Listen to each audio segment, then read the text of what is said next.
Pagi di distrik Setagaya selalu dimulai dengan cara yang sama. Deru kereta yang melintas jauh di belakang perumahan, aroma roti panggang dari kedai kecil di persimpangan, dan embun yang masih menggantung di pagar bambu halaman rumah keluarga Matsuda. Disinilah Dr. Kenjiro Matsuda menghabiskan sebagian besar hidupnya di sebuah lingkungan yang tenang, tertib, dan tertata sedemikian rupa sehingga seolah tidak ada satupun hal yang bisa bergerak di luar aturan. Kenjiro tumbuh dalam keluarga tradisional Jepang, keluarga yang masih memegang teguh nilai-nilai lama meski zaman sudah berubah cepat. Ayahnya, Matsuda Hidetoshi, adalah keturunan samurai dari garis keluarga yang pernah mengabdi pada sebuah klan kecil di prefektur Nagano. Meskipun gelar dan kehormatan samurai tidak lagi relevan di era modern, sebagian dari warisannya masih hidup dalam cara keluarga itu menjalani kehidupan ketegasan, kedisiplinan, dan penghormatan pada rutinitas. Ibunya, Matsuda Kazumi, berasal dari keluarga penganut Buddha yang taat. Ia membesarkan anak Kneinia dengan prinsip kesederhanaan, ketenangan, dan rasa hormat pada kehidupan. Kombinasi dua tradisi itu membentuk kepribadian Kenjiro. Patuh, cerdas, tetapi secara emosional tertahan. Setiap pagi, Kenjiro bangun sebelum matahari terbit. Bukan karena ia harus, tetapi karena tubuhnya sudah terbiasa menjalani ritme hidup seperti mesin yang tak pernah benar-benar berhenti. Ia akan membuka pintu geser menuju taman kecil di belakang rumah, memandangi kolam batu yang dihiasi lumut, dan mendengarkan gemericik air yang mengalir dari pancuran bambu. Kadang ia merasa gemericik itu terlalu teratur, terlalu tenang seperti hidupnya sendiri. Tidak ada kejutan, tidak ada kekacauan, tidak ada pertanyaan besar. Semuanya berjalan rapi, seperti garis lurus yang tak pernah berbelok. Sebagai seorang dosen dan peneliti sosial di Universitas Tokyo, Kenjiro dikenal sebagai pria rasional yang sangat mengandalkan logika. Ia menulis jurnal akademik, memimpin seminar, dan melakukan penelitian lapangan tentang perubahan sosial di negara-negara Asia. Ia dihormati, produktif, dan stabil. Tiga kata yang menurut masyarakat Jepang sudah cukup untuk menandakan kehidupan yang baik. Namun, di balik kesuksesannya, ada ruang kosong yang tak pernah diakuinya secara terbuka. Di rumah, keluarganya menjalankan ritual Buddha dengan hikmat. Ayahnya sering duduk di ruang keluarga sambil membaca kitab atau bermeditasi, sementara ibunya meletakkan bunga segar di altar leluhur setiap akhir pekan. Tetapi Kenjiro tidak pernah merasa terhubung dengan ritual-ritual itu. Baginya, semuanya sekadar tradisi budaya, sesuatu yang dilakukan karena sudah dilakukan oleh generasi sebelumnya. Ia tidak pernah mengerti atau benar-benar mempertanyakan nilai spiritual di baliknya. Justru sebaliknya, semakin dewasa, ia semakin yakin bahwa agama hanyalah sistem sosial yang dikemas rapi, dijalankan untuk menjaga struktur masyarakat tetap stabil. Dalam pikirannya, agama tidak berbeda jauh dari lembaga bisnis yang sukses. Ia melihat bagaimana lembaga keagamaan membangun jaringan, mengumpulkan pengikut, dan mengatur kehidupan sosial. Semuanya tampak sangat mirip dengan perusahaan besar yang menargetkan pasar dan merancang program demi keuntungan. Jika bukan soal uang, kekuasaan, dan kontrol, lalu apa? Pikirnya. Sebagai seorang ilmuwan sosial, ia terbiasa memandang agama sebagai fenomena yang harus dianalisis, bukan diyakini.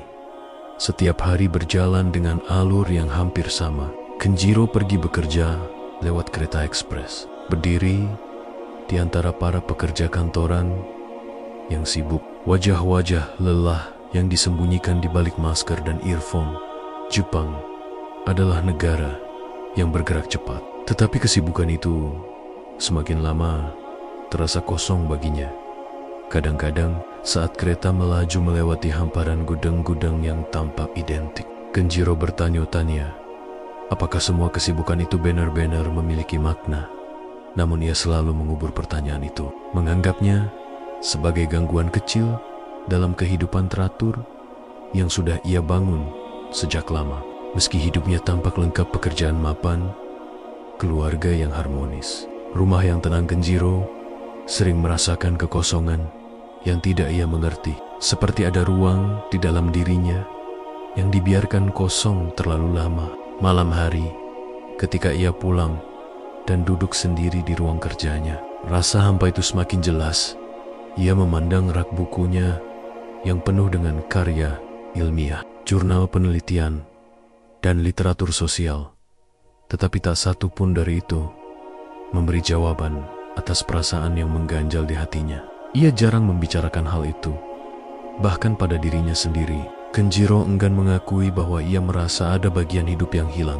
Hidupnya memang stabil, tetapi hatinya tidak pernah benar-benar tenang. Namun karena tidak ada hal besar yang mengguncang hidupnya, ia mengira semua itu hanya bagian dari tekanan pekerjaan, sesuatu yang akan hilang dengan sendirinya sampai saat itu tiba. Saat sebuah perjalanan penelitian ke negara yang jauh dan berbeda akan membuka ruang batin yang selama ini ia tutup rapat. Tetapi sebelum itu terjadi, Kenjiro menjalani hari-harinya seperti biasa, tenang, teratur, dan tanpa konflik. Ia tidak tahu bahwa kedamaian yang selama ini ia anggap sebagai keseharian akan segera berubah menjadi pintu menuju pencarian baru. Untuk saat ini, ia hanya seorang pria Jepang modern yang hidup di antara tradisi lama dan kesibukan kota besar, tanpa menyadari bahwa hatinya perlahan memanggil sesuatu yang belum pernah ia mengerti.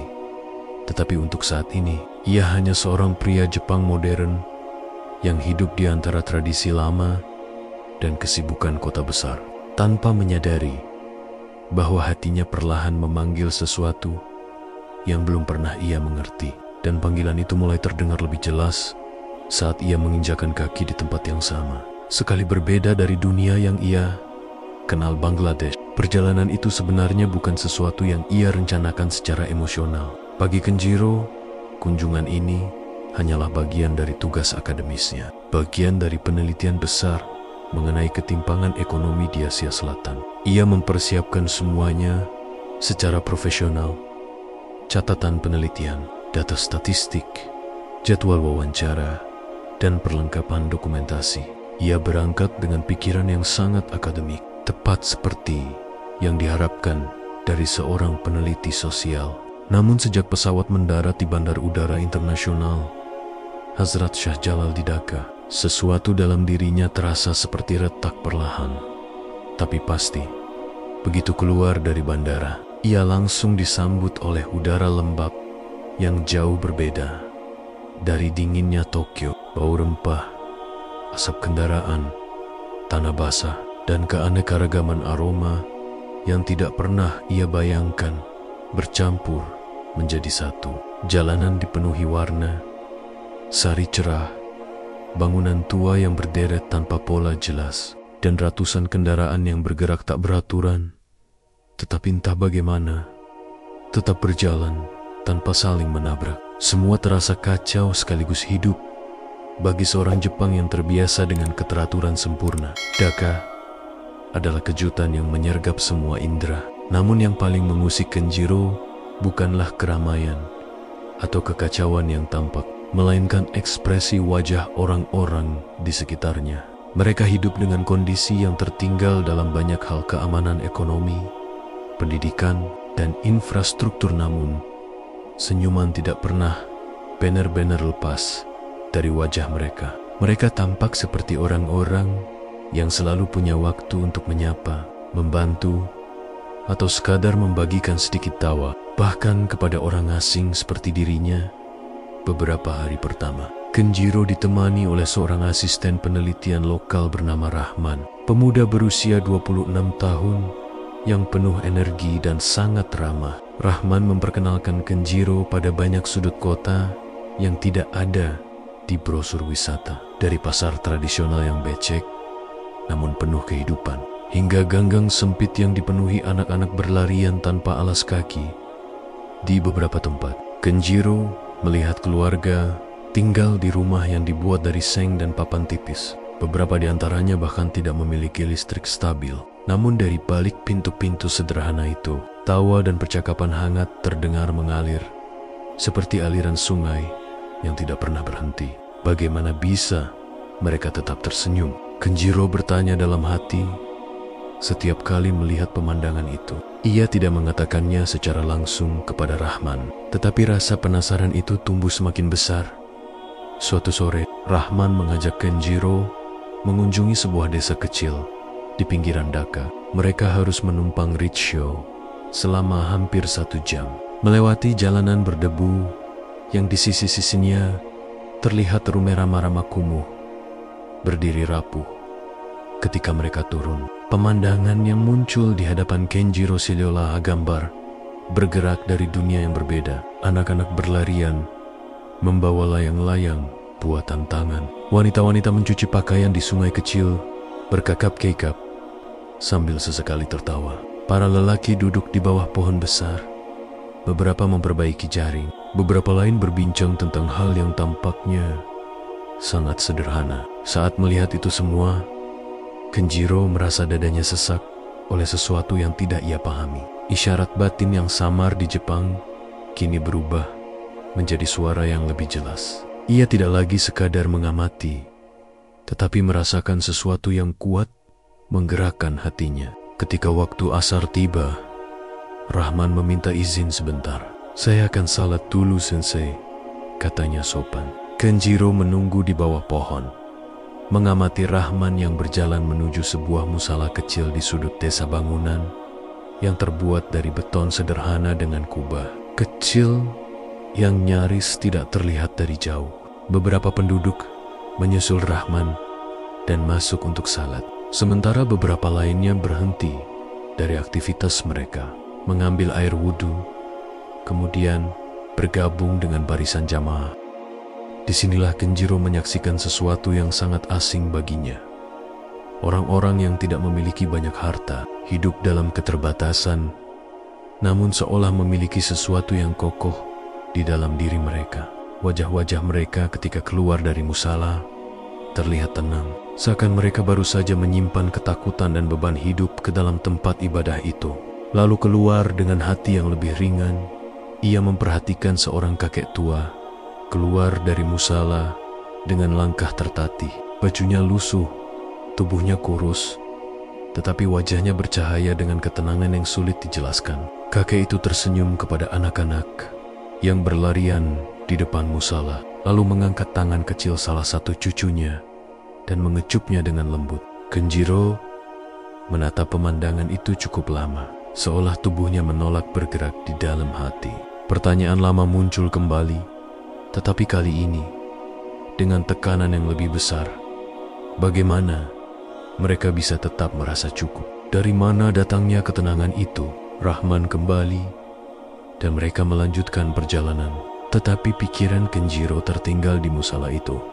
Selama beberapa hari berikutnya, ia semakin sering memperhatikan kebiasaan orang-orang Bangladesh. Ketika azan berkumandang dari masjid di tengah kota, mereka berhenti sejenak dari pekerjaannya. Mereka tidak panik mengejar waktu, tidak mencela keadaan yang sulit, tidak terlihat dibebani ambisi berkepanjangan. Mereka hanya berhenti, lalu kembali dengan hati yang berbeda. Begitu sederhana, namun begitu jauh dari kehidupannya. Pada hari kelima penelitiannya, Kenjiro diberi kesempatan mewawancarai seorang ayah 3 anak yang bekerja sebagai penarik rickshaw.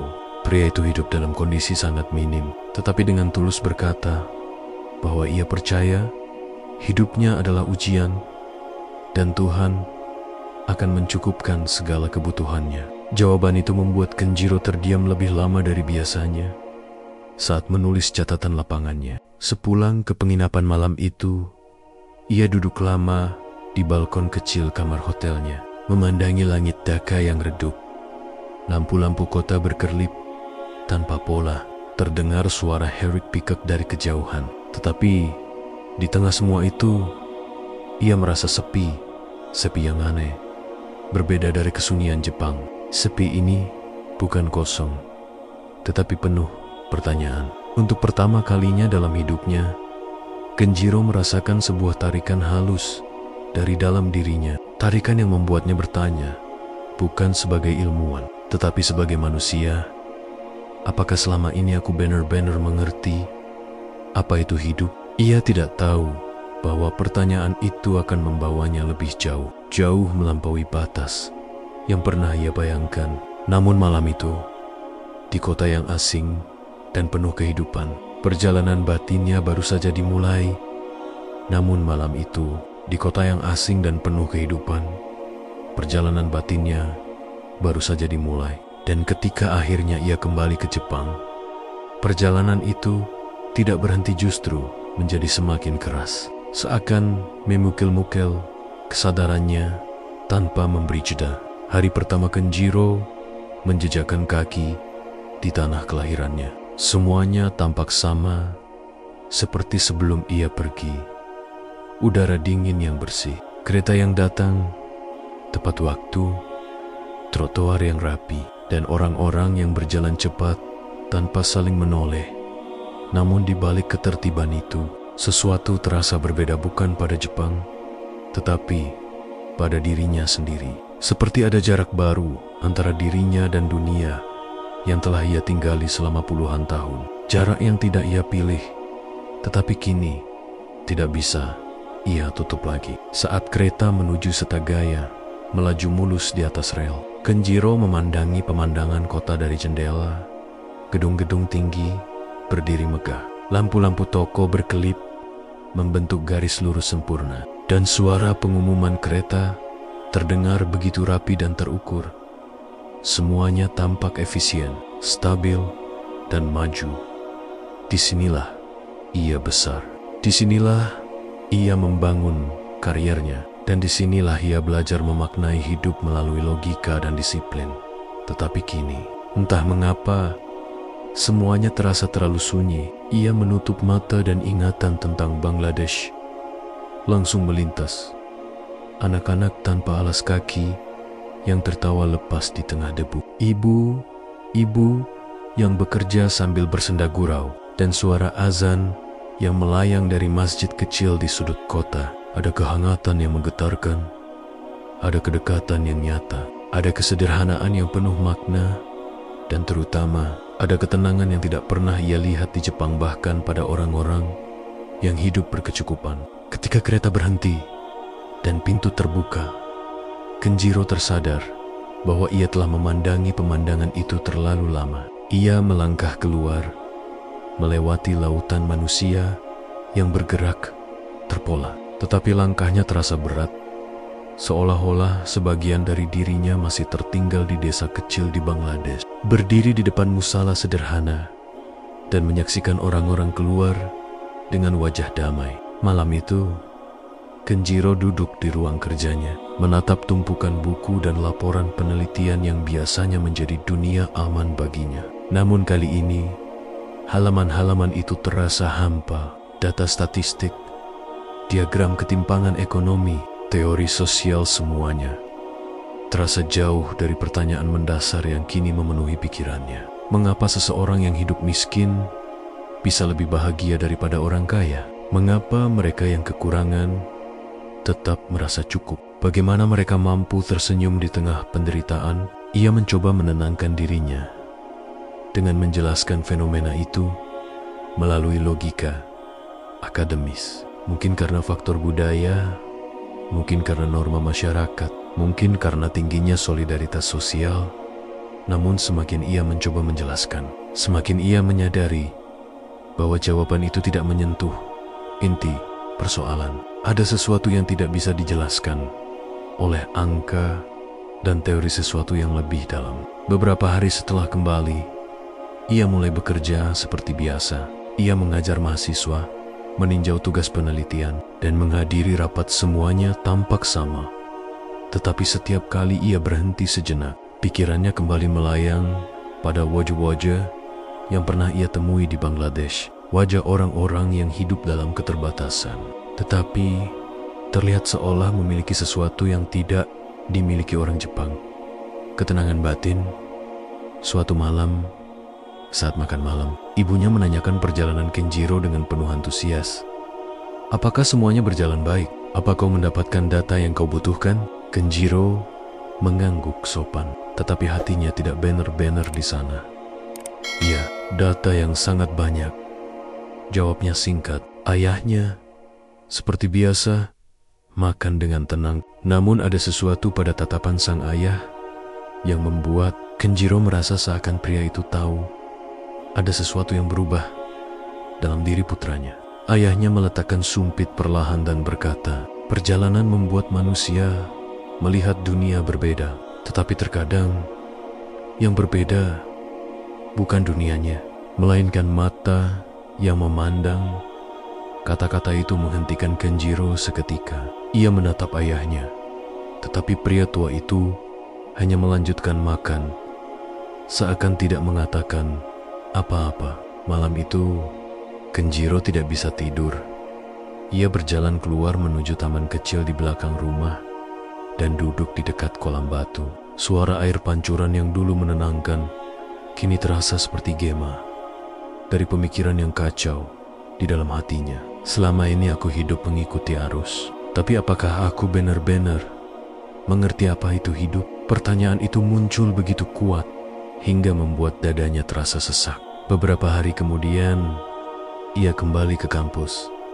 Di perpustakaan, ia berniat meneliti lebih jauh mengenai ketimpangan sosial. Namun saat ia membuka salah satu jurnal akademik, pikirannya kembali melayang ke percakapan dengan seorang penarik rickshaw di Bangladesh, pria miskin yang mengaku yakin bahwa hidupnya adalah ujian dan Tuhan akan mencukupkan apapun yang ia butuhkan. Keyakinan itu, ketenangan itu, dari mana asalnya? Kenjiro menutup jurnal itu dan memandang jauh ke arah jendela. Daun-daun sakura berkibar tertiup angin, indah tapi rapuh. Keindahan Jepang yang sempurna terasa begitu kontras dengan kesederhanaan Bangladesh yang apa adanya. Namun entah kenapa, justru kesederhanaan itulah yang membuat hatinya hangat.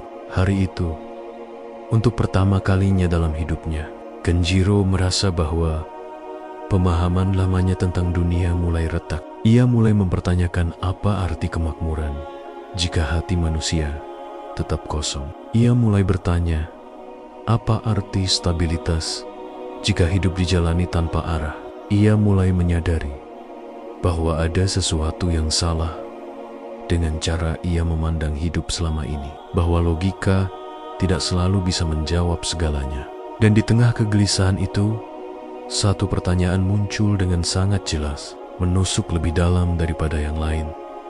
Apa yang sebenarnya dicari manusia selama hidup? Pertanyaan itu tidak memiliki jawaban mudah. Namun, Kenjiro tahu, perjalanan menemukan jawabannya sudah dimulai dan ia tidak bisa lagi mengabaikannya. Dan justru karena kebingungan itu semakin dalam, Kenjiro merasa dirinya terdorong mencari sesuatu apa saja yang dapat menjernihkan pikirannya. Seolah ada ruang kosong dalam dirinya yang menuntut untuk diisi. Hari itu, setelah menyelesaikan pekerjaan di laboratorium, ia melangkah ke perpustakaan universitas, bukan dengan tujuan tertentu, hanya mengikuti naluri yang entah mengarah kemana. Langkahnya ringan, namun pikirannya berat. Dan ia berharap keheningan perpustakaan bisa memberinya sedikit ketenangan. Perpustakaan itu luas dan sunyi, dengan rak-rak tinggi yang tersusun rapi seperti lorong-lorong waktu. Aroma kertas tua bercampur dengan pendingin ruangan yang sejuk menyambutnya. Kenjiro berjalan tanpa fokus. Jemarinya menyusuri punggung buku-buku tebal yang berdebu. Ia tidak sedang mencari buku teknik, sejarah, atau filsafat hal-hal yang biasanya ia baca. Ia justru membiarkan langkahnya mengalir tanpa tujuan. Di bagian paling sunyi, dekat jendela besar yang jarang dikunjungi mahasiswa, ia berhenti. Ada rak yang labelnya hampir pudar, studi keagamaan dan peradaban. Kenjiro tidak ingat kapan terakhir kali ia berdiri di bagian ini. Mungkin tidak pernah. Matanya menangkap sebuah buku berwarna hijau gelap yang diletakkan sedikit menyendiri, seolah tidak ingin bercampur dengan buku lainnya. Tanpa alasan yang ia mengerti, ia mengangkat buku itu. Sampulnya sederhana, tanpa ilustrasi, hanya tulisan bergaya elegan, Al-Quran, terjemahan bahasa Jepang. Kenjiro terdiam beberapa detik. Ia tidak pernah berniat menyentuh kitab suci agama manapun. Ia bahkan sering menganggap agama sebagai ilusi kolektif, penghiburan bagi mereka yang tidak mampu menghadapi realitas keras kehidupan. Namun entah mengapa, hari itu ia merasa harus membuka buku itu. Ada rasa ingin tahu yang tidak biasa, rasa yang muncul bukan dari kepalanya, melainkan dari suatu titik yang lebih dalam. Ia duduk di kursi dekat jendela. Cahaya sore yang lembut jatuh ke meja, membuat halaman pertama buku itu tampak hangat. Ketika ia membuka halaman awal, ia mendapati kata-kata pembuka yang tidak pernah ia dengar sebelumnya, tetapi terasa sangat tenang. Dengan nama Allah yang Maha Pengasih, Maha Penyayang. Ia membaca ulang kalimat itu beberapa kali, bukan karena susah dipahami, tetapi justru karena terlalu sederhana dan tidak seperti yang ia bayangkan. Ia mengira kitab suci akan dimulai dengan ancaman atau aturan ketat, tetapi yang ia temui justru sapaan lembut, doa kasih sayang, dan pengakuan akan sesuatu yang luas dan tidak memaksa. Kenjiro melanjutkan membaca beberapa ayat dari surah Al-Fatihah dan dilanjutkan dengan halaman berikutnya. Semakin ia membaca, semakin ia merasa ada kesalahan besar dalam asumsi-asumsi lamanya. Selama ini, ia berpikir agama identik dengan takhayul. Tetapi, kata-kata dalam kitab itu terasa begitu rasional, tertata, puitis, tetapi bukan dongeng. Ada sesuatu dalam ritmenya, bahkan dalam terjemahan yang terasa hidup. Ia menutup buku itu sejenak dan menatap keluar jendela. Dari jauh, ia melihat halaman kampus yang ramai. Mahasiswa berlalu lalang, tawa dan langkah mereka berbaur dengan angin sore. Namun semua itu terasa jauh, seperti dunia yang terpisah darinya. Kenjiro merasa sedang memasuki ruang baru yang belum pernah ia kenal. Selama beberapa menit, ia hanya memegang buku itu tanpa membuka halaman berikutnya. Ada perasaan halus dalam hatinya, tidak kuat tetapi konsisten, seperti suara yang sudah lama ia abaikan. Suara yang mengatakan bahwa mungkin, hanya mungkin, ia telah melihat hidup dari sudut yang terlalu sempit. Ia membuka halaman lain. Ia membaca tentang penciptaan, tentang alam semesta yang teratur, tentang manusia yang diberi akal untuk berpikir. Setiap ayat terasa seperti undangan untuk merenung, bukan perintah untuk tunduk buta.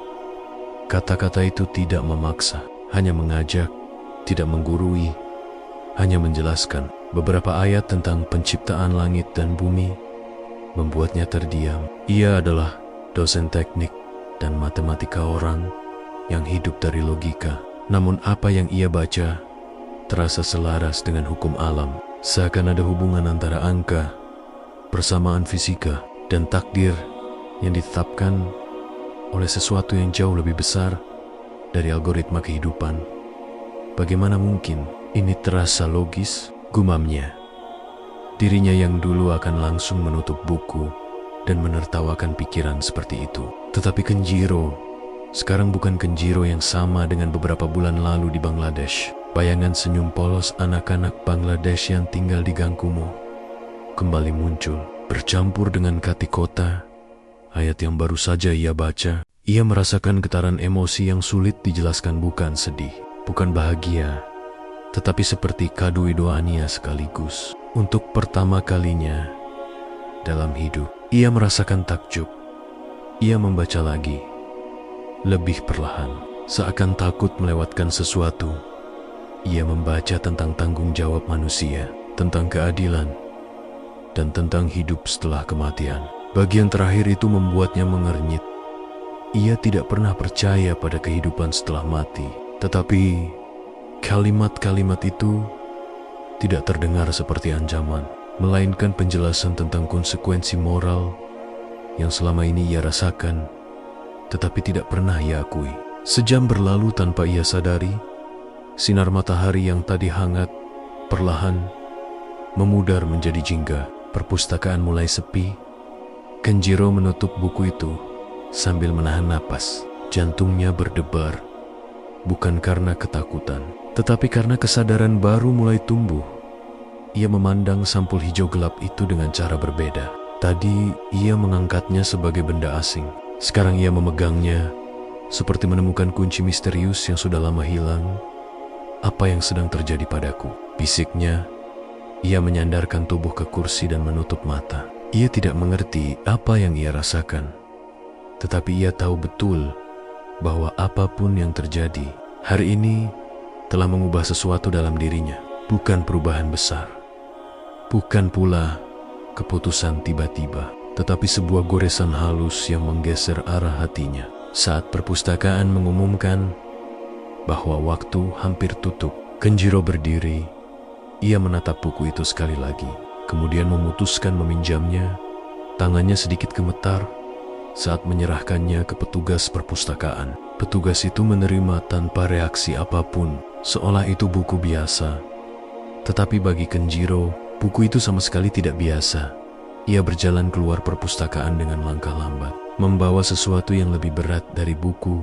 Itu pertanyaan baru, parason baru, kemungkinan baru, dan tanpa ia sadari, dari sinilah perjalanan hidupnya mulai berubah. Bukan karena ia memutuskan sesuatu hari itu, tetapi karena hatinya untuk pertama kalinya membuka celah dan cahaya samar mulai masuk tanpa permisi dan tanpa ia sadari. Dari sinilah perjalanan hidupnya mulai berubah. Sebab malam itu, ketika ia pulang membawa Al-Quran dalam tasnya, ia merasa seperti membawa sesuatu yang tak terlihat, namun berat. Seakan ada dunia baru yang menunggu untuk ia masuki. Hawa malam Tokyo, yang biasanya terasa biasa saja, kini seperti memiliki warna berbeda. Lampu-lampu jalanan yang berbaris rapi memantulkan cahaya kuning keemasan di trotoar yang basah oleh gerimis. Sementara langkah Kenjiro melambat tanpa ia sadari. Ada sesuatu di dalam hatinya yang seperti sedang berdenyut pelan, tetapi terus-menerus. Ketika sampai di apartemennya, ia tidak langsung menyalakan semua lampu seperti biasanya. Ia hanya menyalakan lampu meja kecil di ruang tamu, membuat ruangan itu diterangi cahaya remang yang lembut. Rasanya seperti suasana itu secara otomatis menyesuaikan dengan keadaan hatinya yang penuh tanya. Ia membuka tasnya perlahan, mengeluarkan Al-Quran itu, dan meletakkannya di atas meja kayu. Beberapa menit, ia hanya menatapnya, bukan karena ragu, tetapi karena tidak mengerti mengapa ia merasa terikat. Buku itu tidak bergerak, tidak bersinar, tidak memiliki ciri mistis seperti dalam cerita, tetapi ada sesuatu dalam kesederhanaannya yang membuat Kenjiro merasakan ketenangan bahkan sebelum ia membacanya. Akhirnya, ia duduk, menarik napas panjang, dan membuka halaman tempat ia terakhir berhenti. Malam pun berjalan pelan, lebih pelan dari biasanya. Seakan waktu memberi ruang untuk apa yang akan terjadi. Ia membaca ayat demi ayat dengan ritme lambat, mencoba memahami bukan hanya makna kata-kata, tetapi juga perasaan yang muncul di dalam dirinya. Setiap paragraf yang ia baca membuat dadanya hangat, seperti sedang bertemu sesuatu yang familiar, tetapi telah lama ia lupakan. Sesuatu yang tidak ia sadari, pernah ia cari. Dan yang lebih aneh, ia merasa damai, sangat tenang, gumamnya tanpa sadar. Ia tidak pernah merasa damai saat membaca buku filsafat atau jurnal akademik. Kata-kata yang dibaca dalam Al-Quran terasa seperti berbicara langsung pada dirinya. Bukan hanya menjelaskan konsep atau teori, ada sisi lembut yang menenangkan. Namun, pada saat yang sama, ada kedalaman yang membuatnya mengerutkan kening. Setiap malam, tanpa ia rencanakan, ia mulai membaca Al-Quran 1 jam, 2 jam, kadang hingga larut tanpa sadar. ia tetap menjalani rutinitasnya sebagai dosen dan peneliti pada siang hari. Tetapi malam hari menjadi waktu yang ia tunggu. Waktu di mana ia merasa dirinya bisa melepaskan segala topeng logika yang melelahkan dan membiarkan hatinya menjadi manusia biasa. Namun, ketenangan itu tidak datang tanpa harga. Perlahan, pertanyaan-pertanyaan mulai muncul, seperti bayang-bayang yang mengikuti di tengah gelap. Pertanyaan yang selama ini ia hindari, atau mungkin tidak pernah muncul sebelumnya. Pertanyaan tentang makna hidup, tentang tujuan, tentang keadilan yang ia lihat selama di Bangladesh. Pertanyaan yang muncul setiap kali ia membaca ayat tentang kehidupan, kematian, dan tanggung jawab. Apa arti semua ini? Tanyanya dalam hati. Ia memejamkan mata, merasakan konflik yang tidak bisa ia jelaskan. Ada dua dunia dalam dirinya. Dunia yang selama ini ia yakini logis, terstruktur, dan dingin, dan dunia baru yang sedang mengetuk pelan, penuh makna dan rasa yang ia belum mengerti.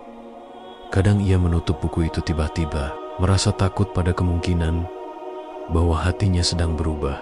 Aku hanya sedang emosional, pikirnya. Ini hanya efek dari apa yang kulihat di Bangladesh. Ia mencoba meyakinkan dirinya sendiri. Tetapi semakin ia mencoba menolak, semakin kuat suara halus dalam dirinya berkata sebaliknya. Pada suatu malam, Kenjiro duduk lama tanpa membaca. Ia hanya menatap halaman yang terbuka. Cahaya lampu meja memantul di mata hitamnya. Ia merasakan gelisah yang tidak menyakitkan, tetapi juga tidak nyaman, seperti sedang berdiri di depan pintu yang setengah terbuka. Namun tidak tahu apakah ia harus masuk atau tetap di luar. Kenapa aku berubah? Bisiknya. Ia mengingat masa kecilnya, didikan keluarganya yang disiplin, nilai-nilai Bushido yang selalu diajarkan sejak kecil, kejujuran, kehormatan, kontrol diri. Ia tumbuh dengan keyakinan bahwa semua jawaban ada dalam tindakan dan logika. Tetapi kini, ia mulai bertanya, benarkah logika telah memberikan semua jawaban? Malam-malam itu, apartemennya sering terisi suara tarikan napas panjang dan bisikan halus yang hanya ia sendiri dengar. Kadang, ia merasa seperti sedang memeriksa ulang seluruh hidupnya. Setiap pilihan, setiap keyakinan, setiap alasan yang selama ini ia jadikan pegangan, dan semakin ia memeriksa, semakin ia menemukan lubang-lubang yang dulu tidak ia sadari. Suatu malam, saat hujan turun deras di luar jendela, Kenjiro duduk di lantai dekat meja, bersandar pada dinding. Ia membaca ayat tentang hati yang keras dan hati yang lembut, tentang manusia yang sering menutup diri dari kebenaran, bukan karena tidak mengerti, melainkan karena enggan berubah. Ayat itu membuatnya membuka lembaran baru dalam hidupnya, lembaran yang menyakitkan. Karena ia harus mengakui bahwa selama ini, ia mungkin terlalu percaya pada egonya. Hatinya bergetar. Apa selama ini aku hidup hanya dengan separuh diriku? Pikirnya. Ia menutup buku itu perlahan, menahan gejolak yang muncul. Dadanya sesak. Tetapi bukan karena sedih, lebih seperti perasaan yang muncul ketika seseorang menyadari sesuatu yang selama ini ada di depan mata, namun tidak pernah ia lihat. Seiring malam-malam itu berlalu, perubahan dalam diri Kenjiro semakin jelas. Cara ia memandang dunia berubah, cara ia memandang dirinya sendiri berubah, bahkan caranya memperlakukan mahasiswa dan koleganya terasa berbeda, lebih sabar, lebih mudah memahami orang lain, seolah hatinya melunak sedikit demi sedikit. Namun perubahan itu juga membawa pertentangan batin. Ada sisi dirinya yang menolak, yang berkata bahwa semuanya omong kosong belaka. Ia takut berubah terlalu jauh, takut kehilangan versi dirinya yang selama ini ia banggakan. Di sisi lain, ada bagian dalam dirinya yang merindukan kedamaian yang tidak pernah ia temukan sebelumnya. Kedamaian yang hanya muncul ketika ia membaca ayat-ayat itu. Malam-malam, Kenjiro pun menjadi saksi pergulatan dua dunia dalam dirinya. Setiap kali ia membaca, ia merasa mendekat pada sesuatu yang murni. Tetapi setiap kali ia selesai, ia merasa dirinya terseret kembali ke realitas, ke segala nilai dan keyakinan lamanya. Namun ada satu hal yang tidak bisa ia sangkal. Ia tidak lagi sama, seperti air yang merembes melalui retakan kecil di batu. Perubahan itu terjadi perlahan, namun pasti. Hatinya yang dulu datar, kini mulai memiliki gelombang. Pikirannya yang dulu kaku, kini mulai fleksibel. Dan hidupnya yang dulu hampa, kini terasa penuh kemungkinan. Dan malam itu, saat ia menutup Al-Quran, setelah membaca hingga larut, ia tahu bahwa perjalanan batinnya baru saja memasuki tahap yang lebih dalam. Ia memandang langit malam melalui jendela apartemennya yang berkabut oleh hujan. Dan untuk pertama kalinya dalam hidup, ia bertanya bukan dengan kepala, tetapi dengan hati. Aku sebenarnya sedang mencari apa? Dan meski belum ada jawaban, ia merasakan sesuatu yang mendekat, sesuatu yang halus, sabar, dan perlahan mengubah arah takdirnya. Namun meski belum ada jawaban, ia merasakan sesuatu yang mendekat, sesuatu yang halus, sabar, dan perlahan mengubah arah takdirnya. Dan perasaan itu semakin nyata ketika pada suatu pagi di kampus, hidupnya dipertemukan dengan seseorang yang tak pernah ia duga akan menjadi kunci bagi kegelisahan batinnya. Hari itu, Kenjiro datang lebih awal dari biasanya. Udara pagi, Tokyo masih dingin dan kabut tipis menyelimuti halaman kampus, seperti selimut lembut yang menahan dunia agar tetap tenang sebelum kesibukan dimulai. Ia berjalan menuju ruang dosen sambil membawa buku catatan dan Al-Quran terjemahan Jepang yang sudah beberapa hari terakhir tidak pernah jauh dari dirinya. Sesampainya di lantai 3, ia melihat seseorang berdiri di depan rak jurnal internasional. Seorang pria berkacamata dengan rambut yang agak memutih, mengenakan mantel musim dingin berwarna gelap. Wajahnya tenang, sorot matanya tajam namun hangat. Kenjiro mengenali sosok itu dari seminar internasional beberapa tahun lalu. Seorang profesor tamu dari Malaysia, ahli di bidang filsafat dan teologi perbandingan, Prof. Aziz. Ia terkejut. Profesor Aziz, panggil Kenjiro. Sedikit ragu apakah pria itu masih mengingatnya. Pria itu menoleh dan tersenyum lebar. Ah, Dr. Kenji, tentu saya ingat. Anda pernah mempresentasikan penelitian tentang perilaku sosial Jepang. Senang bertemu lagi.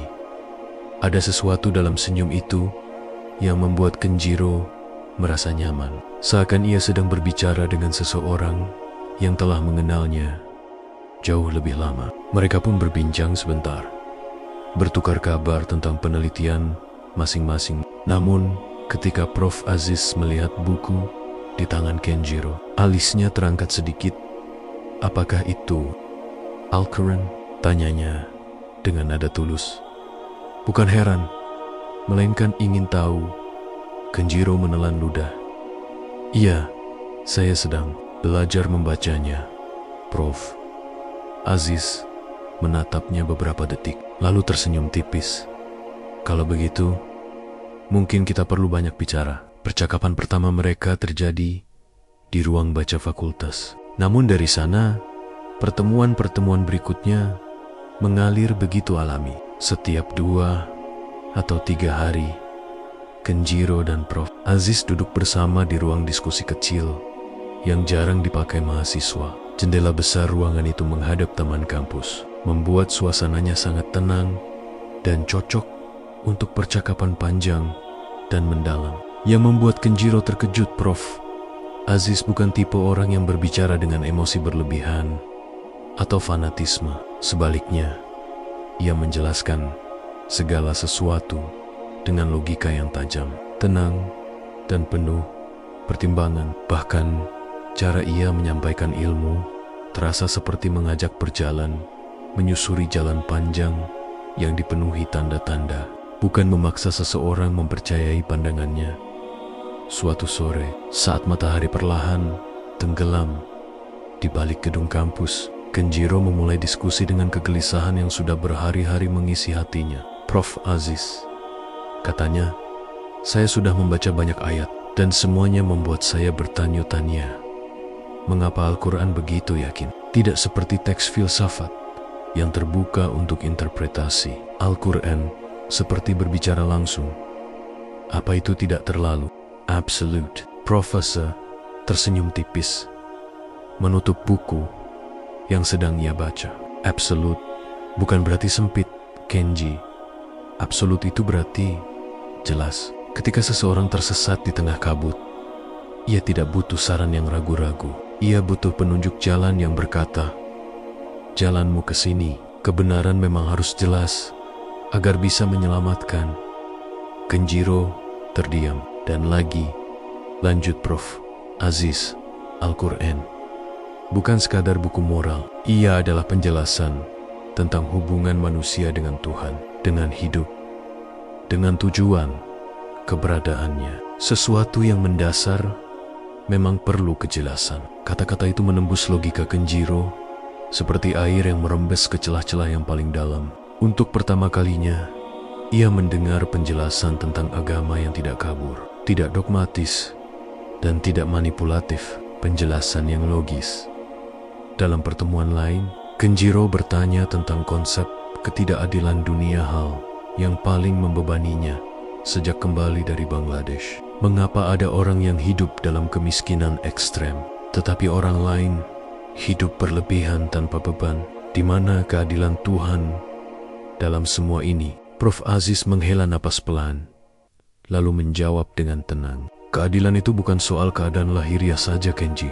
Keadilan itu tentang ujian yang diberikan pada masing-masing manusia sesuai kemampuan mereka. Orang yang miskin diuji dengan kesabaran, daya juang, dan ketulusan.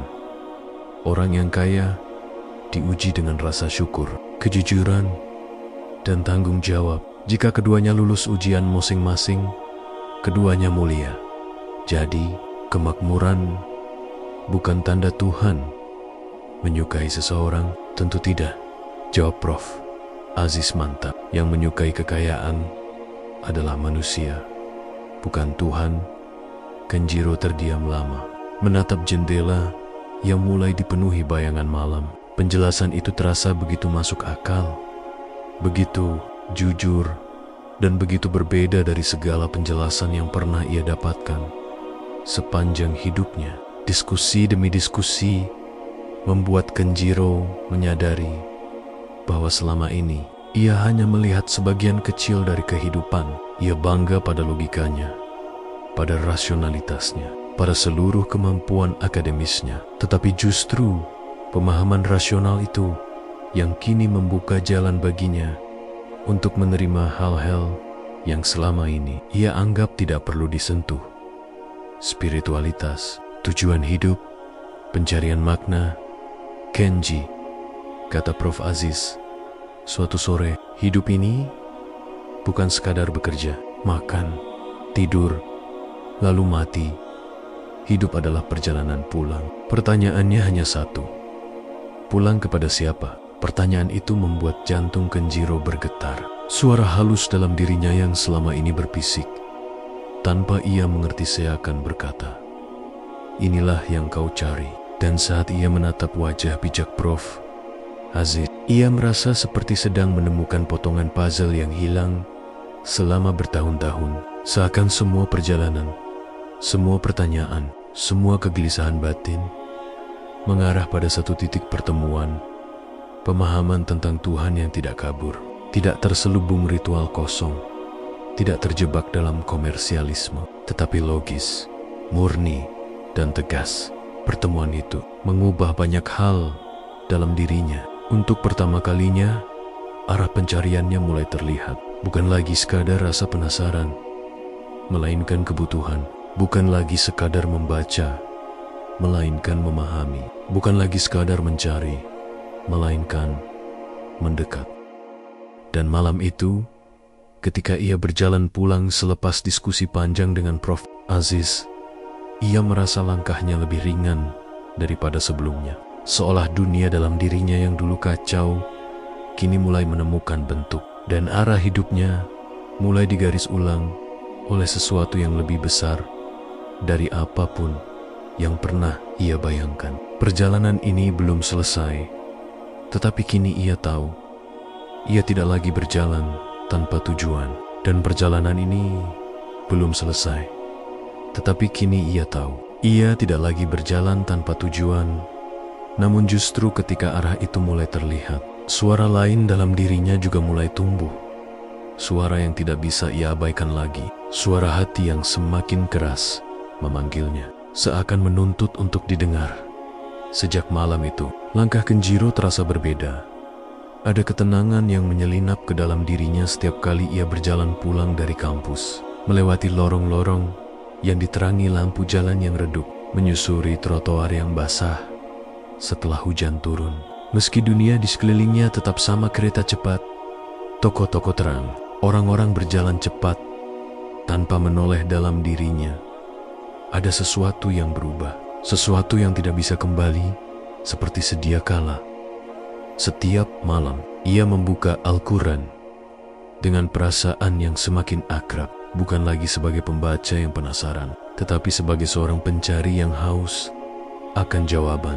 Dan semakin ia membaca, semakin hatinya bergetar. Ada ayat-ayat yang membuatnya merenung lama, ada yang membuat dadanya menghangat, ada pula yang membuat matanya tiba-tiba basah tanpa ia mengerti alasannya. Namun, bersamaan dengan kedekatan itu, muncul pula rasa takut. Bukan takut pada agama, bukan takut pada ajaran yang ia pelajari, tetapi takut pada perubahan besar yang mulai tak terhindarkan. Apa yang akan dikatakan keluargaku? Apa yang akan dipikirkan kalaga-kalaga di kampus? Bagaimana dengan identitasku sebagai keturunan samurai, sebagai bagian dari tradisi keluarga? Pertanyaan-pertanyaan itu berputar seperti pusaran air yang menariknya semakin dalam. Ia merasa seperti sedang berdiri di batas dua dunia. Dunia lamanya yang aman, namun hampa, dan dunia baru yang terang, namun penuh ketidakpastian. Suatu malam yang dingin, setelah membaca ayat tentang ketenangan hati, sesuatu dalam dirinya seperti terdorong. Ia bangkit dari tempat duduk, berjalan ke tengah ruangan, dan meletakkan buku itu perlahan di lantai. Dadanya berdebar. Ia mencoba mengingat gerakan salat yang pernah ia lihat di Bangladesh. Meski hanya sekilas, gerakan itu tampak sederhana, tetapi dalam kesederhanaan itu, Kenjiro melihat sesuatu yang sangat dalam: kerendahan hati, penyerahan diri, dan kedekatan dengan Tuhan yang begitu tulus. Tangannya bergetar saat ia berdiri tegak. Ia tidak tahu apakah yang ia lakukan ini benar secara teknis. Ia tidak tahu doa apa yang harus dibaca. Tetapi malam itu, ia hanya ingin mencoba, ingin merasakan dengan tubuhnya apa yang selama ini hanya ia baca dan renungkan dalam pikirannya. Ia mengangkat kedua tangannya perlahan, lalu ia membungkuk, dan ketika ia bersujud, keningnya menyentuh lantai, dingin dengan lembut. Sekejap, dunia seakan berhenti. Dalam kegelapan yang menyelimuti matanya, dalam keheningan yang memeluk seluruh tubuhnya, ia merasakan sesuatu yang tidak pernah ia rasakan sebelumnya. Bukan ketakutan, bukan kebingungan, tapi kedamaian. Kedamaian yang begitu kuat hingga membuat dadanya terasa lapang dan hangat. Ia ingin menangis.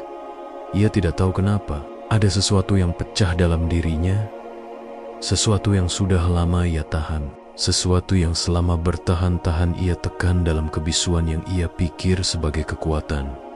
Namun malam itu, ia membiarkan semuanya mengalir. "Apa ini?" bisiknya. Suara serak bercampur haru. Kenapa rasanya seperti pulang? Ketika ia bangkit dari sujud, ia masih merasakan getaran halus dalam hatinya. Getaran yang menenangkan, bukan menakutkan. Getaran yang seperti berkata, "Lanjutkan, jangan berhenti di sini." Hari-hari berikutnya terasa seperti mimpi bagi Kenjiro. Ia bangun pagi dengan perasaan ringan, seolah beban yang selama ini ia pikul perlahan runtuh. Ia tersenyum tanpa alasan saat menyiapkan sarapan, atau ketika menatap langit pagi dari balkon kecil apartemennya. Bahkan ketika mengajar, ia merasa lebih sabar dan lebih mudah memahami mahasiswa. Namun, bukan berarti tidak ada pertentangan. Rasa takut itu masih hidup. Meski semakin kecil, masih ada saat ia duduk sendirian di ruang kerjanya, memendangi Al-Quran, sambil bertanya dalam hati, apakah aku siap? Apakah aku benar-benar siap untuk berubah? Namun setiap kali pertanyaan itu muncul, ada suara lain dalam hatinya yang membalas lebih kuat. Kau bukan berubah, kau kembali. Suara itu semakin sering ia dengar. Tidak muncul dari luar, tidak dari siapapun, tetapi dari tempat terdalam dalam dirinya. Dari ruang batin yang selama ini ia biarkan gelap dan kosong. Dalam diskusi dengan Prof. Aziz, ia tidak lagi hanya bertanya. Ia mulai bercerita. Prof, ketika saya sujud malam itu, ada sesuatu yang saya rasakan. Sesuatu yang sulit dijelaskan. Prof. Aziz menatapnya dalam-dalam. Bibirnya membentuk senyum lembut. Kadang, Kenji, kesadaran tentang kebenaran tidak datang melalui kata-kata atau logika. Ia datang melalui hati. Hati manusia diciptakan untuk mengenali kebenaran. Ketika ia bersentuhan dengannya, apakah itu normal? Merasakan kedamaian seperti itu bukan hanya normal, jawab Prof. Aziz. Itu pertanda bahwa hatimu hidup. Kata-kata itu membuat Kenjiro terdiam, menahan sesuatu yang ingin keluar dari dadanya, sesuatu yang sangat berat, namun juga sangat indah. Suatu malam, saat angin musim dingin bertiup kencang, Kenjiro menyalakan lampu kecil di ruang tamu. Ia mengambil wudhu dengan langkah yang masih kaku, namun kali ini ia melakukannya dengan niat penuh. Gerakan sederhana itu membasuh wajah, tangan, kepala, dan kaki, meninggalkan sensasi segar dan bersih yang sulit ia jelaskan. Lalu ia berdiri lagi di tengah ruangan, kali ini lebih mantap. Ia melakukan rakaat demi rakaat dengan perlahan, memejamkan mata, merasakan setiap gerakan, setiap helaan napas, setiap detik di mana tubuhnya bersujud di hadapan Tuhan yang belum sepenuhnya ia fahami, namun sudah sangat ia rindukan. Dan di tengah sujud terakhir itu, sesuatu yang halus namun kuat muncul di dalam dirinya. Keinginan untuk menyerahkan diri sepenuhnya. Bukan karena ketakutan, bukan karena paksaan, tetapi karena cinta-cinta pada kebenaran yang ia temukan dengan susah payah sepanjang hidupnya. Seketika, air matanya tumpah. Ia tidak tahu sejak kapan ia menangis. Yang ia tahu hanyalah bahwa setiap tetes air mata itu membawa keluar rasa kesepian yang selama puluhan tahun ia sembunyikan di balik logika dan kesuksesan akademik. Setiap tetes terasa seperti menghapus kabut yang selama ini menutup hatinya. Ketika ia bangkit, ia duduk diam di lantai, terengah pelan, namun damai. Ia menatap tangannya sendiri, lalu ruangan di sekitarnya. Semuanya tampak berbeda, lebih hidup, lebih bercahaya, lebih bermakna. Dan untuk pertama kalinya, sejak ia memulai pencarian panjang ini, Kenjiro berkata dengan suara hampir tak terdengar, namun penuh keyakinan, "Aku ingin melanjutkan jalan ini." Kata itu sederhana, namun artinya sangat besar, sebab ia tahu ini bukan lagi sekadar rasa ingin tahu, bukan lagi sekadar pencarian intelektual. Ini adalah suara hatinya, suara yang tidak bisa dipadamkan, tidak bisa dibungkam, tidak bisa lagi ia abaikan. Suara yang selama ini ia cari tanpa ia sadari, suara yang sedang menuntunnya menuju kebenaran. Ketenangan yang ia rasakan saat menempelkan keningnya ke lantai itulah yang masih terus berputar-putar di dalam benaknya. Bahkan ketika ia telah bangkit dari sujud dan kembali hidup dalam rutinitas yang tampak biasa. Namun bagi Kenjiro, sejak malam itu tidak ada lagi yang benar-benar biasa. Setiap detik terasa berbeda, lebih jernih, lebih penuh makna, seolah dunia yang sama kini dilapisi oleh cahaya yang tak pernah ia sadari sebelumnya. Ia berjalan pulang malam itu dengan dada bergetar, Bukan karena dinginnya angin Tokyo, tetapi karena ada sesuatu dalam dirinya yang telah berubah, sesuatu yang ingin ia pahami lebih dalam. Hari-hari berikutnya menjadi rangkaian waktu yang tidak mudah, tetapi juga tidak menakutkan seperti yang ia bayangkan. Justru sebaliknya, ia merasakan kedamaian yang perlahan-lahan menelan semua kebimbangannya. Meski demikian, bayang-bayang kekhawatiran tetap sesekali muncul. Bagaimana keluarga besarnya bereaksi jika ia pada akhirnya memilih jalan yang berbeda dari tradisi leluhur? Bagaimana reputasinya sebagai akademisi yang rasional? Bagaimana hidupnya nanti berubah? Semua pertanyaan itu berdiri di belakangnya seperti kabut pekat. Tetapi entah mengapa, kini ia tak lagi gentar untuk menembusnya satu persatu. Setiap pagi ketika ia membuka mata, ada energi baru yang mengalir. Di meja belajarnya, Al-Quran, terjemahan bahasa Jepang, tergeletak terbuka di halaman yang ia baca malam sebelumnya. Dan setiap kali matanya jatuh pada baris-baris satu ayat di sana, dadanya terasa hangat. Kenjiro mulai menyadari bahwa ketenangan ialah bentuk jawaban yang paling lembut, tetapi paling meyakinkan. Ia tidak pernah mendapatkan itu dari filsafat yang ia dalami selama bertahun-tahun, tidak dari ritual keluarga, tidak pula dari pencapaian akademis yang ia banggakan sejak muda. Ia mulai bangun lebih pagi daripada biasanya, bukan karena tuntutan pekerjaan atau disiplin warisan keluarga samurai, tetapi karena ia ingin sujud kembali, sekadar merasakan kelegaan yang pada awalnya asing, tetapi kini semakin ia rindukan. Ia mulai mempelajari gerakan salat dari video, buku, hingga panduan dari komunitas Muslim kecil yang sempat ia kunjungi secara diam-diam. Meskipun gerakannya masih kaku dan lafaz doanya belum sempurna, ada sesuatu dalam syalat yang membuatnya merasa pulang ke tempat yang seolah telah menunggunya sejak lama. Namun keputusan sebesar yang sedang ia pikirkan tidaklah mungkin datang tanpa pergulatan batin yang terakhir.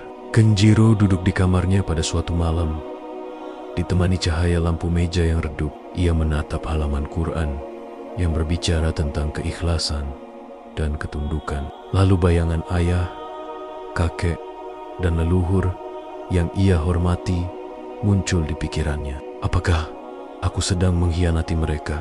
Gumamnya. Pertanyaan itu menghantamnya berkali-kali, membuat dadanya terasa sesak. Tetapi kemudian ia mengingat sesuatu yang Prof. Aziz pernah ucapkan dengan lembut, tanpa memaksa. Menghormati leluhur tidak berarti harus menutup pintu kebenaran. Mereka hidup pada masanya. Kamu hidup pada masamu. Jika mereka mencintaimu, mereka pasti menginginkan yang terbaik untuk perjalananmu. Kata-kata itu terasa seperti cahaya kecil yang muncul tepat ketika pikirannya mulai gelap. Ia menutup mata, menarik napas dalam-dalam. Aku tidak mengkhianati siapapun, katanya pelan. Aku hanya sedang mencari kebenaran. Hari-hari berikutnya, ia semakin yakin. Ia membaca lebih banyak tentang Islam dari sisi sejarah, etika, hukum, bahkan sains. Setiap kali ia menemukan sesuatu yang ia pahami dengan akal, hatinya pun ikut mengiyakan. Dan ketika hatinya setuju, rasanya tidak ada ruang lagi bagi keraguan. Suatu sore, hujan turun rintik-rintik di Tokyo. Jalanan basah, lampu-lampu gedung memantul di permukaan aspal yang gelap. Kenjiro berjalan perlahan menuju sebuah masjid kecil yang pernah ia kunjungi bersama Prof. Aziz. Masjid itu tidak besar, tidak megah, hanya sebuah bangunan sederhana yang terletak di antara deretan toko-toko. Tetapi baginya, tempat itu adalah salah satu ruang yang memberikan ketenangan terdalam dalam hidupnya. Ketika ia membuka pintu masjid, aroma karpet dan kayu lembab menyambutnya. Seorang imam yang pernah ia temui tersenyum ramah. Assalamualaikum, Kenjiro-san, sapanya. Kenjiro membalas senyuman itu dengan gugup, tetapi tulus. Dadanya berdebar. Ia sudah memikirkan hal ini berbulan-bulan. Namun, ketika langkah terakhir itu benar-benar ada di depan mata, ia merasakan getaran yang tidak mampu ia gambarkan. Ia duduk bersama imam dan dua saksi lainnya.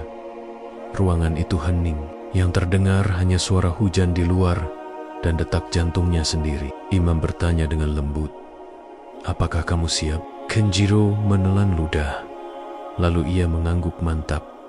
"Ya, saya siap."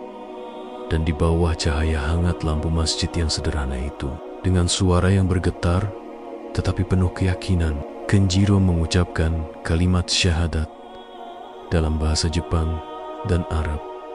"Ashhadu an la ilaha illallah wa ashhadu anna Muhammadan Rasulullah." Ketika kata-kata itu keluar dari bibirnya, ada sesuatu di dalam dirinya yang pecah, tapi bukan pecah karena hancur, melainkan karena akhirnya menemukan bentuk yang utuh. Air mata yang selama ini ia tekan akhirnya jatuh pelan, bukan karena sedih, tetapi karena lega. Karena akhirnya ia tahu bahwa pencariannya selama bertahan-tahan bukanlah perjalanan tanpa arah, melainkan perjalanan menuju titik ini. Imam menepuk pundaknya pelan. "Selamat datang, saudara kami." Kata-kata itu membuat Kenjiro menunduk, menahan haru yang semakin memuncak. Ketika ia keluar dari masjid, hujan sudah berhenti, udara terasa bersih, jalanan masih basah, memantulkan cahaya lampu-lampu kota. Kenjiro berdiri diam, merasakan malam Tokyo yang sama yang sudah ia lalui sepanjang hidupnya. Tetapi untuk pertama kalinya, malam itu terasa berbeda. Ia menghirup udara dalam-dalam, dan dadanya terasa lapang, seakan seluruh beban yang ia pikul sejak lama telah menguap bersama embun malam. Ia tersenyum kecil. Perjalanan panjangnya sebagai keturunan samurai kini memasuki babak baru.